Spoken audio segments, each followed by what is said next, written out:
विनय नाम से डिक्लेयर हुआ तो हिंदू जी मार दी। बिटिया उसके साथ बैठी रही, जी काफ़ी ट्राई किया पर कोई वहाँ पहुँचा नहीं। और लग रहा है एडमिनिस्ट्रेशन का बहुत बड़ा फेल्योर है J&K का।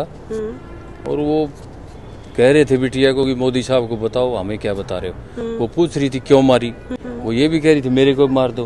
तो वो कह रहे थे मोदी को बताओ जाके। ठीक है, मोदी जी तो देख ही रहे हैं। मानसी बहुत बोल्ड है, बहुत समझदार है, और बस जो सिचुएशन है उसके सामने तो कोई कुछ नहीं कर सकता। करना पड़ेगा देश के लिए, कि ये देश की लड़ाई है। कोई बच्चों ने किसी और आदमी से लड़ाई नहीं लड़ी, देश के लिए लड़ाई लड़ी है। तो उसके लिए हम, अगर और भी कुछ होया तो उसके लिए भी हम तैयार रहेंगे।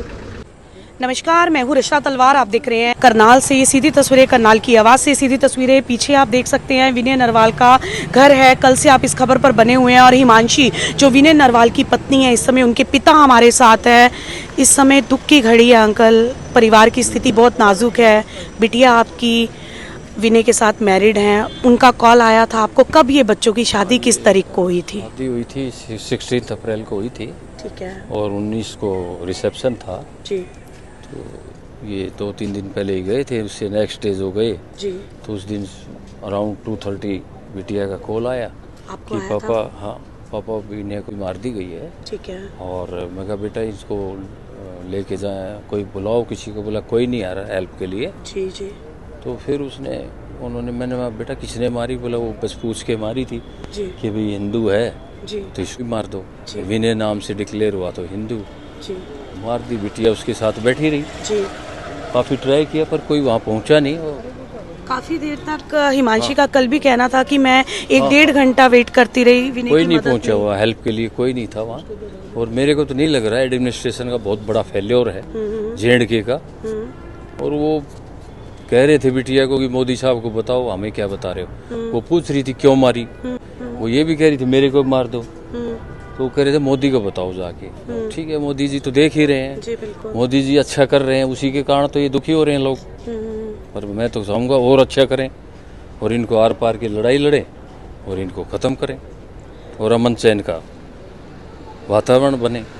स्थिति की अगर बात करें तो अभी हिमांशी की शादी को चंद दिन 6 दिन हुए, कैसी स्थिति है हिमांशी? स्थिति तो कंट्रोल करनी पड़ेगी। हिमांशी बहुत बोल्ड है, बहुत समझदार है, और बस जो सिचुएशन है उसके सामने तो कोई कुछ नहीं कर सकता। बिल्कुल। अदरवाइज ऐसा कुछ नहीं, सब मेंटेन है, करेंगे मेंटेन। करना पड़ेगा देश के लिए, क्योंकि ये देश के लिए लड़ाई लड़ी है। अब कोई वैसी लड़ाई थोड़ी है ये। जी हाँ, तो लड़ेंगे। और हिमांशी और हम, विनय की अगर मम्मा की बात करें, माता जी कैसे हैं? मम्मा और हिमांशी की मम्मा सब शौक में है, बट वो स्ट्रॉन्ग है, ऐसी बात नहीं है। हमने उनको समझाया है कि ये देश की लड़ाई है। कोई बच्चों ने किसी और आदमी से लड़ाई नहीं लड़ी, देश के लिए लड़ाई लड़ी है। तो उसके लिए हम, अगर और भी कुछ होया तो उसके लिए भी हम तैयार रहेंगे।